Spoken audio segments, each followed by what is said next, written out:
So Aditi, in your opinion, do you think the course was harder or easier than you expected? I didn't expect hard or easy. I was before planning to consider this course. I was like excited and wanted to explore this.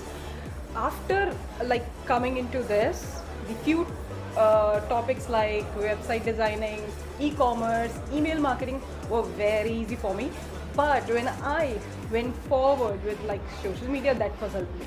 So going further, like Google Ad, SEO, earlier like everybody said like it's very hard and all. So actually it's somewhere like set in my mind.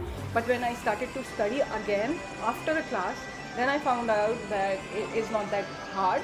It is like really good, easy, and like I'm not enjoying. Like I'm still revising my SEO. So and I'm like finding it easy. So Aditi, what do you think was your favorite moment during your course, or maybe right now? So during my course, I like often take online, like every time, not often, every day I take online classes.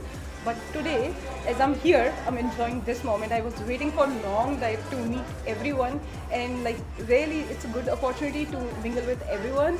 And we are here like making friends and getting to know others. It's really good today's experience. So I am like I know I'm not going to forget this today. It's really memorable.